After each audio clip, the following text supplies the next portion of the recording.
এখানে আসার আগে আমার মনটা খুব খারাপ ছিল, এখানে আসার পর মনটা একদম ফ্রেশ হয়ে গেছে। সত্যি আমার জীবনে আমি এত মানুষ কোনো জায়গায় দেখি না, ঠিক আছে? ফার্স্ট অফ অল জীবন প্রথম এত মানুষ দেখলাম। আমরা প্রায় এসে পড়ছি জায়গায়। What's up guys, it's Mishu Mahasar. Welcome to vlog 2.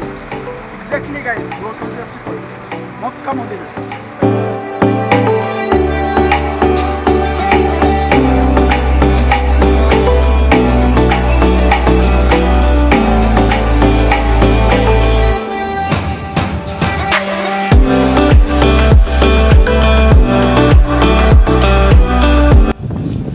সত্যি আমার জীবনে আমি এত মানুষ কোনো জায়গায় দেখি না, ঠিক আছে? ফার্স্ট অফ অল জীবন প্রথম এত মানুষ দেখলাম। সারা পৃথিবীর মানুষ এই জায়গায় অবস্থিত, এটা অন্য কোনো ধর্মই পাওয়া যায় না। চারদিকেই শুধু সাদা কাপড় আর মানুষ। কে ধনী গরিব সেটা বোঝা যায় না, কোনো অহংকার হিংসা ঘৃণা কিচ্ছু নাই। খুব সুন্দর একটা মুহূর্ত। আমরা প্রায় এসে পড়ছি জায়গায়। এখন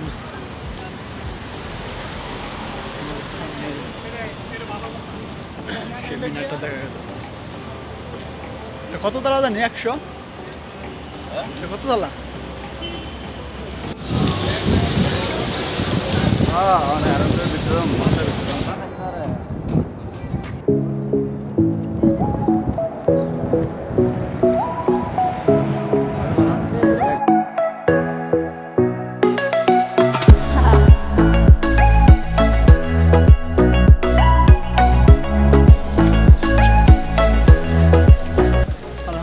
এখন নামাজ পড়া শেষ দিলাম, ফজরের নামাজটা পড়লাম আমরা সবাই মিলে। ভিতরে ঢুকতে পারি না এখন পর্যন্ত, কিন্তু ইনশাল্লাহ ভিতরে ঢুকে যাবো। এখন আপাতত বাইরে রয়েছি, প্রচুর মানুষ সবাই বাইরে যাচ্ছে, যারা হজ উমরা করছে তারা বাইরে যাচ্ছে, আর পরে ভিতরে ঢুকা যাবে। এখন ওয়েট করতে আসছি সবাই বাইরে হলে তারপর আমরা ভিতরে ঢুকবো। আমরা যারা নতুন আসছি, যারা উমরা করতে আসছে, যারা করছে তারা শুধু নামাজ পড়তে আসছিল, পরে আসবে নামাজ পড়তে। ভিতরে হচ্ছে শুক্রবার। এখানে আসার আগে আমার মনটা খুব খারাপ ছিল, কিন্তু এখানে আসার পর মনটা একদম ফ্রেশ হয়ে গেছে। একটু কেমন খারাপ আমার পিছিয়ে আছে সেই যা দেখার জন্য খুবই এক্সাইটেড। এখন ওয়েট করতেছি সবাই বাইরে হলে ইনশাআল্লাহ আমরা খাওয়া দাওয়া করে একদম উঠে পড়বো, একদমই জুম্মার নামাজ পড়ে তারপরে দেখবো ইনশাআল্লাহ। তাহলে সবাই আমাদের দোয়া করবে। খুবই ভালো লাগতেছে এই জায়গা। পৃথিবীর বিভিন্ন দেশের মানুষ দেখতেছি।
শুক্রবার শনিবার মানুষ